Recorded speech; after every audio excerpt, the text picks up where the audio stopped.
Mesdames, Mesdemoiselles et Messieurs, fidèles auditrices et auditeurs, bonjour et bienvenue dans votre émission SLAP, Salon littéraire africain de Paris, votre revue littéraire donc. C'est un réel plaisir pour moi de partager avec vous cette édition de votre émission SLAP. Je suis Guillaume Adouvi, fondateur des éditions Ibidoun, maison d'édition de livres orientée vers l'Afrique et ses diasporas, mais également vers toutes les communautés afrodescendantes de l'Amérique, des Antilles et des Caraïbes. La sensibilité poétique est censée évoluer, se bonifier avec le temps, nous dit-on.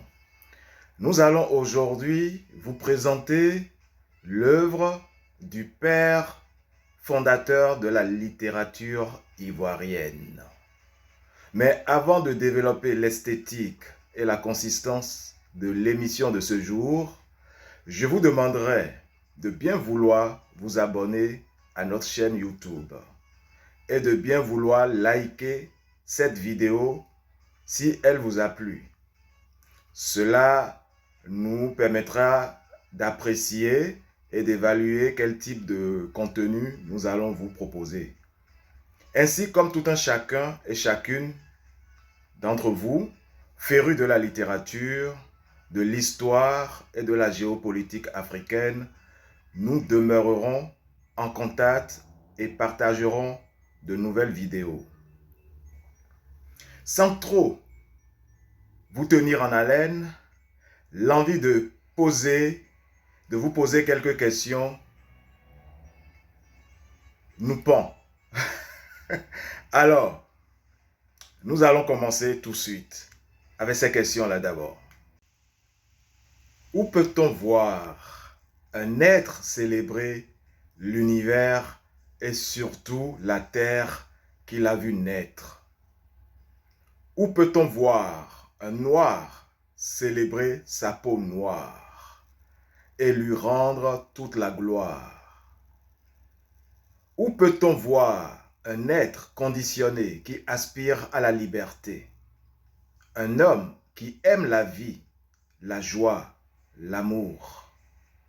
Enfin, où peut-on lire 28 poèmes, 28 mélodies délicates, savoureuses et tendres, émanant d'une révolte intérieure, évoquant le temps qui nous échappe? Mais où? Quoi? Vous n'en avez aucune idée jusque-là? Rions doucement ensemble. Car je sais que vous avez déjà compris, depuis quelques instants déjà, de qui nous convoquons aujourd'hui l'histoire, la mémoire et la littérature. Oui, bien sûr, c'est dans la ronde des jours de Bernard Benlin Dadié, le père fondateur de la littérature ivoirienne, le précurseur de la littérature africaine avec les autres. Oui, un grand pilier de la négritude également. Ici présent, Bernard Benlin Dadié, ici présent en esprit, par âme et plume en alerte pour assouvir notre soif collective de connaissance. Mais qu'est-ce la ronde des jours? Tout d'abord, Bernard Benlin Dadié est un auteur très prolifique de la Côte d'Ivoire. Dadié a écrit des nouvelles, des romans, de la poésie, du théâtre et des essais. Vous avez compris, il était à l'aise dans différents genres littéraires. La Ronde des jours est un recueil de poèmes écrit durant une période de désillusion. Malheureusement pour lui, mais heureusement pour nous qui en bénéficions encore de la splendeur, de la saveur. Ce recueil révélera parfois l'amertume du fervent militant anticolonialiste Mais son amour pour l'Afrique et pour sa race l'emportera et il renouera avec les thèmes de ces brillants dévanciers de la négritude. La Ronde des jours est un recueil de poèmes lyriques, traduisant le désespoir d'une Afrique, évoquant une Afrique malheureuse, suscitant, heureusement, l'espoir d'une Afrique redressée, debout, déliée, oxygénée et débarrassée de toute asphyxie et en marche. La ronde des jours qui se succèdent et portent en eux des sentiments différents, tels que le désir de vivre, le désir d'affirmer son identité, le désir d'aimer ses origines, sa couleur de peau et son Afrique, le désir de chérir ou magnifier l'élu de son cœur, enfin, la volonté d'aller au-delà des apparences.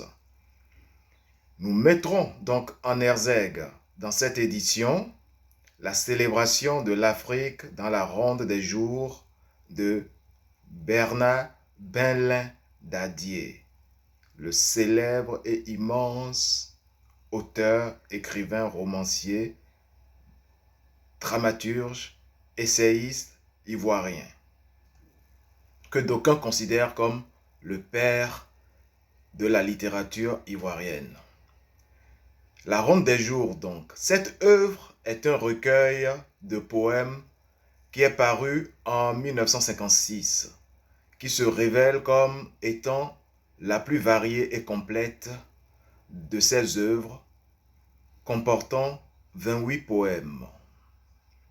Nous explorons volontiers ici le contexte de l'apparition de l'œuvre, La ronde des jours de Bernard Benlin Dadier, car il ne serait pas superfétatoire de rappeler la physionomie, les enjeux et les problématiques et surtout les défis de l'Afrique au XIXe siècle.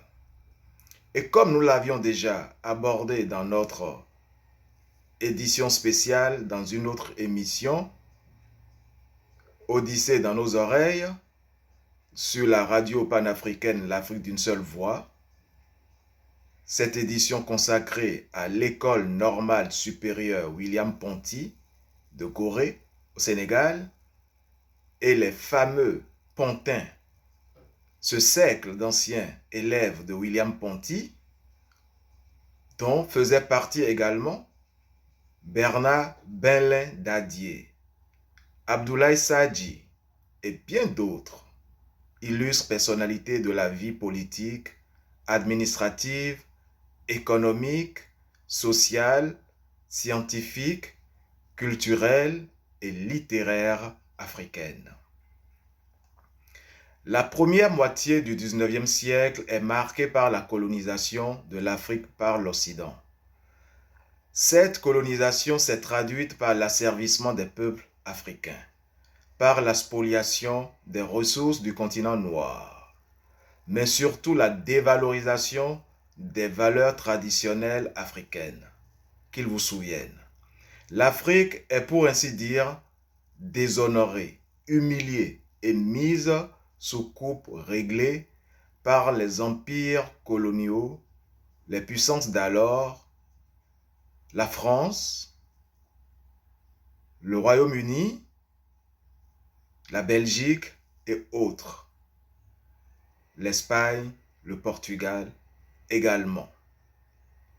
Face à cette situation, les élites africaines, fruits et conséquences de la colonisation, vont s'organiser au sein d'un mouvement culturel et littéraire appelé la négritude, qui est défini comme la négation de la négation du nègre, selon Jean-Paul Sartre, cet illustre ami blanc des intellectuels africains. Le mouvement culturel et littéraire porté à bout de bras par Senghor, Léon Gontran Damas et Aimé Césaire, Birago Diop, Ousmane Sembène et autres symbolisent l'idéal négritude ou négritudienne et sera poursuivi par d'autres intellectuels et leaders africains de la deuxième génération, de 1950 à 1970, voire début des années 1980. La deuxième génération qui était conduite par Chikaya Yutansi et bien sûr Bernard Benlin Dadier et autres, Camara Lai, Mongo Betty, Ferdinand Oyono. On ne peut pas tous les citer ici. Ils ont essayé de relever ce défi. Dans la dynamique de la première génération de la négritude, conduite par Aimé Césaire, Léopold Sédar Senghor, Léon Gontran Damas et leurs amis, des œuvres telles que Pigment, Cahier d'un retour au pays natal, Chants d'ombre vont voir le jour. Dans les années 50, pour la deuxième génération, un vent d'émancipation et de liberté souffla sur le continent noir, également depuis l'intérieur. C'est pour ça que je parlais tout à l'heure de ce siècle des fameux pontins, qui essaiera à son tour de relever le défi. En effet, très nombreux sont les intellectuels africains qui contestent de plus en plus la suprématie de l'homme blanc et l'écrivain qui est le rempart intellectuel, qui jouissait d'un statut spécial, d'évoluer en opposition au statut d'indigène, et ce qui ne lui plaisait pas, d'ailleurs, ce rempart intellectuel, c'est-à-dire l'interface entre la tradition de l'oralité et la culture de la consignation, de l'écrire donc, l'écrivain se posera comme défenseur de son peuple et de sa mère patrie, le continent premier, l'Afrique, comme ses dévanciers de la négritude. Et Bernard Benlin Dadier était également un des chefs de file de ce mouvement de la deuxième génération. C'est dans ce contexte d'effusion littéraire qu'apparaît la Ronde des jours de Bernard Benlin Dadier en 1956. La Ronde des jours, comme je le disais, est un recueil de poésie constitué de 28 poèmes.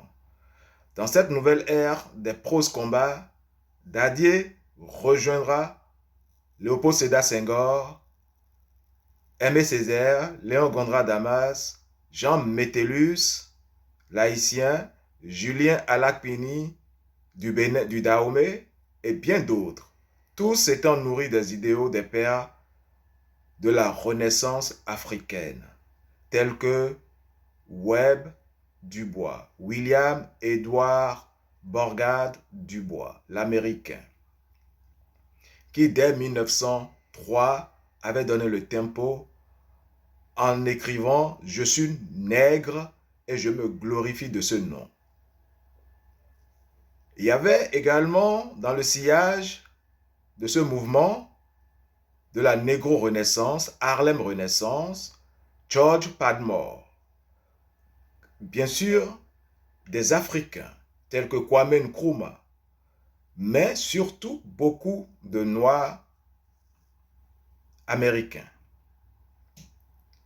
Et même vers son versant politique, on a vu des militants, des Black Panthers et autres mouvements, Black Muslims, des Black Panthers comme Michael Stokely, qui menait aussi un combat aux côtés de son épouse, sa compagne, Miriam Makeba, qui tentait d'attirer l'attention du régime ségrégationniste de l'apartheid sud-africain sur les exactions sur son peuple.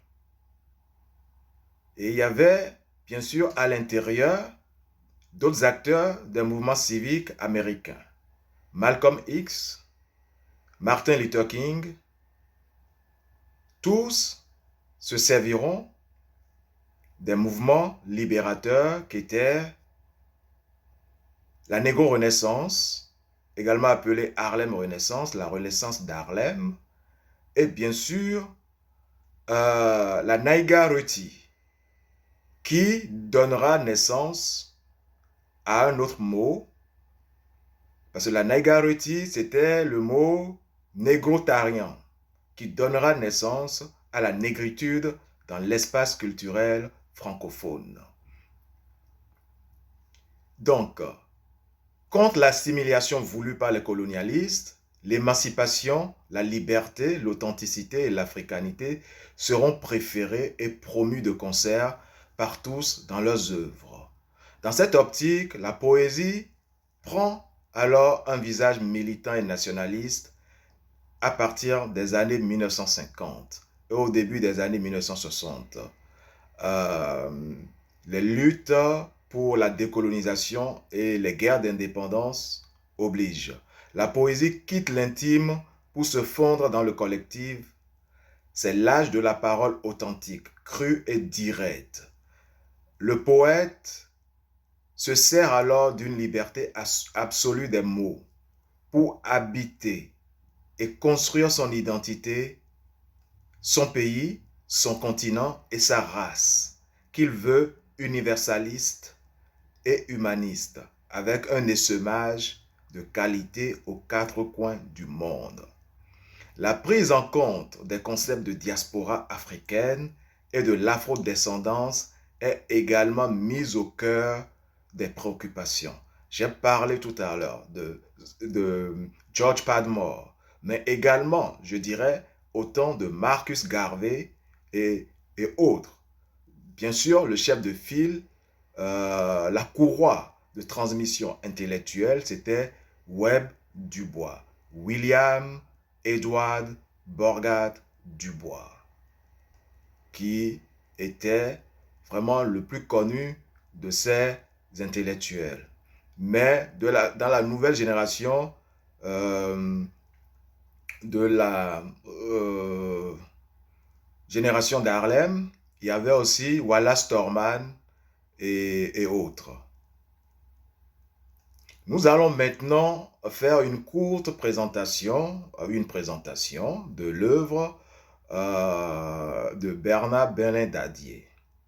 D'abord, Bernard Belin d'Adier a été un militant très actif au sein du Rassemblement démocratique africain, RDA. Après ses études menées en Côte d'Ivoire et à Gorée au Sénégal, l'institution William Ponty, donc, il devient attaché de recherche à l'IFAN, l'Institut fondamental d'Afrique noire, à Dakar, au Sénégal.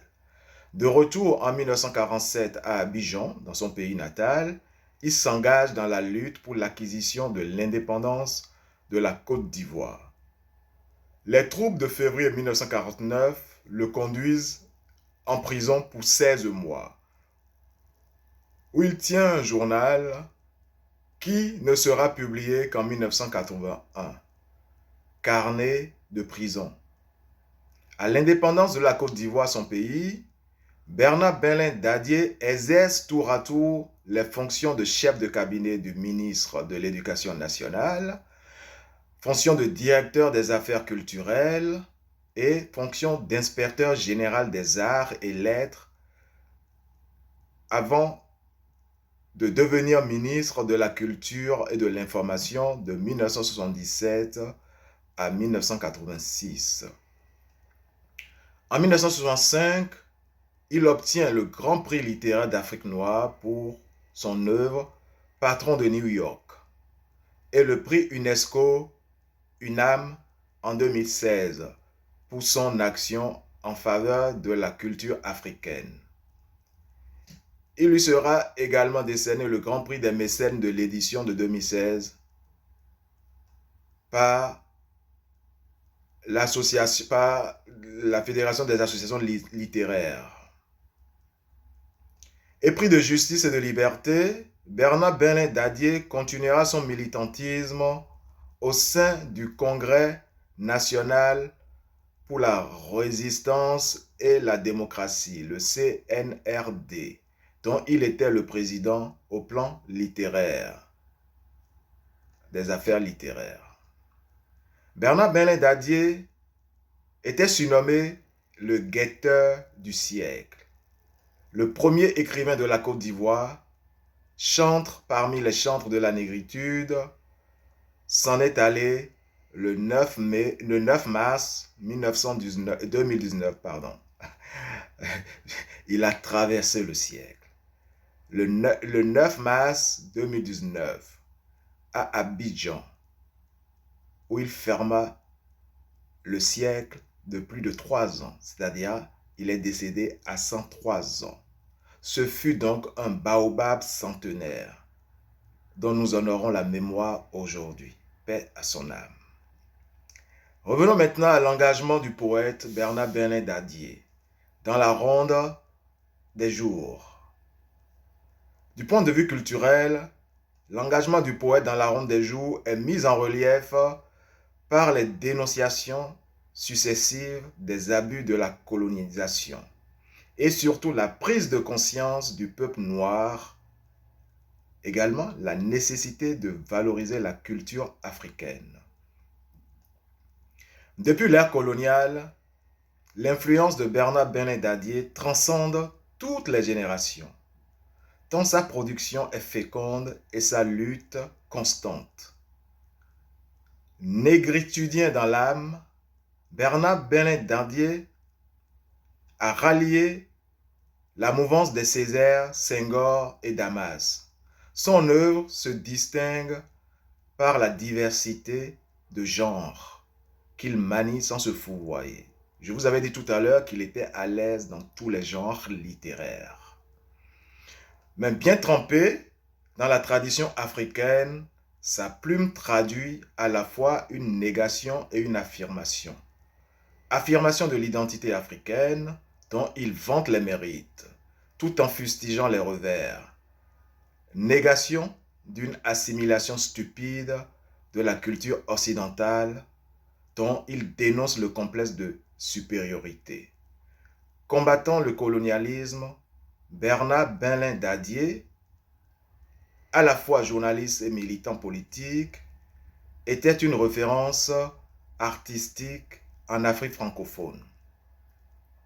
Bernard Benlin Dadier se distingua par son activisme politique à plusieurs reprises, qui de toute évidence transparaît entre les méandres de son abondante œuvre. Nous allons maintenant mieux faire connaissance avec Bernard Benlin Dadier, l'homme. Bien sûr, c'est un écrivain et homme politique ivoirien qui est né à Assini, au sud de la Côte d'Ivoire, en 1916. Fils de Gabriel Dadier, qui était un des compagnons de lutte militant du président Félix Houphouët-Boigny, premier président de la Côte d'Ivoire. Bernard Benlin Dadier est un auteur poétique considéré comme le chef de file des écrivains ivoiriens, comme je le disais. Bernard Benlin Dadier a abordé presque tous les genres littéraires. Théâtre, il a commis des pièces de théâtre telles que Papa Sidi, Maître Escroc, Monsieur Togonini, paru en 1970, mais également des contes comme Légendes africaines en 1954, bien sûr, Le Pagne Noir, paru en 1955, des chroniques comme Un nègre à Paris, Patron de New York, qui sont parus respectivement en 1959 et 1964. Aussi, de nombreux romans, dont Climbié, en 1956 et des nouvelles comme Les jambes du Fils de Dieu en 1980. Son enfance. À sa démobilisation suivie de son retour au pays, Gabriel Dadier, le père du petit Bernard, reprend en main l'éducation de son fils de 6 ans qu'il amena avec lui à Assigny en 1922. À 7 ans, au début de l'année scolaire 1922-1923, Bernard Dadier, sous la responsabilité de son oncle Malanchi, qui prend soin de lui dans sa plantation à Bingerville, est inscrit une première fois au cours préparatoire à l'école du quartier France de Grand Bassam. Ce premier contact avec l'école primaire est rude et amène le petit Bernard à fuir les châtiments corporels en vigueur dans les classes. Abandonnant les études pour ces raisons, il rejoint son père et son oncle, exploitant forestier à Rubino. Toutefois, c'est avec l'instituteur Satigui Sangaré qu'il reprit plus tard la route de l'école au pensionnat de Dabou en octobre 1924 pour notre bonheur que nous savourons aujourd'hui. Oui, le petit Bernard serait devenu forestier que nous n'aurons pas eu tous ces beaux et magnifiques tests. Cette poésie dont la prosodie nous fait frémir encore. Nous allons présenter quelques-unes de ses œuvres littéraires les plus connues. Chronique, publiée en 1969, La ville où nul ne meurt, présence africaine. Dans la rubrique, la catégorie pièces de théâtre, nous avons Mais Adjao, ce qui veut dire c'est mon héritage, publié en 1965. Nous avons Les voix dans le vent, publié aux éditions Clés en 1970. Nous avons dans la catégorie nouvelle Légendes africaines, publié en 1954, Commandant Torolt et ses nègres, publié en 1980. Et dans la catégorie des contes, nous avons bien sûr Le Paille Noir, publié en 1955. Dans la catégorie poésie, nous avons Afrique debout, publié en 1950. Nous allons vous offrir une belle lecture de quelques-uns des 28 poèmes de La Ronde des jours. Des images poétiques très fortes. La Ronde des jours, je cite, « Je vous remercie, mon Dieu, d'avoir fait de moi la somme de toutes les douleurs mis sur ma tête. Le monde. J'ai la livrée du centaure et je porte le monde depuis le premier matin. Le blanc est une couleur de circonstance, le noir la couleur de tous les jours, et je porte le monde depuis le premier soir. Je suis content de la forme de ma tête, faite pour porter le monde, satisfait de la forme de mon nez, qui doit humer tout le vent du monde. Heureux de la forme de mes jambes, prêtes à courir toutes les étapes du monde. Je vous remercie, mon Dieu, de m'avoir créé noir, d'avoir fait de moi la somme de toutes les douleurs. 36 épées ont transpercé mon cœur. 36 brasiers ont brûlé mon corps. Et mon sang, sur tous les calvaires, a rougi la neige. Et mon sang, à tous les levants, a rougi la nature.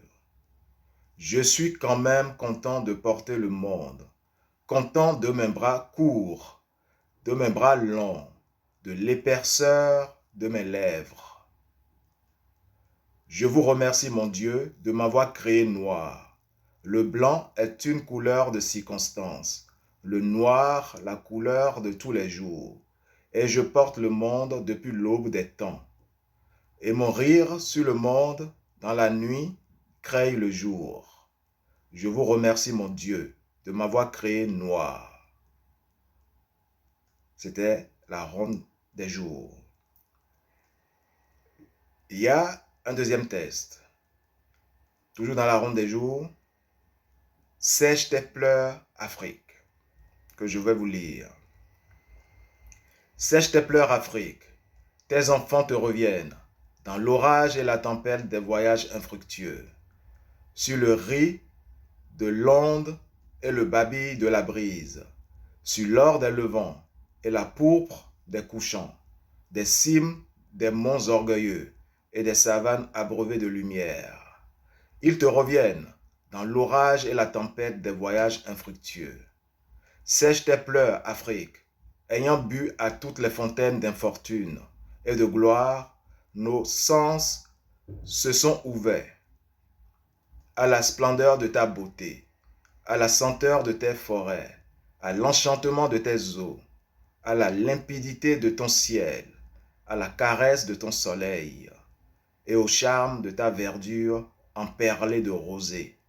Sèche tes pleurs, Afrique. Tes enfants te reviennent, les mains pleines de jouets et le cœur plein d'amour. Ils reviennent te vêtir de leurs rêves et de leur espoir. Très profond.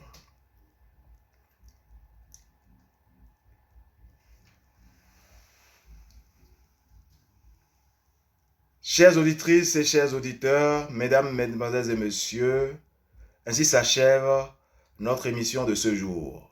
Je vous remercie pour votre attentive écoute.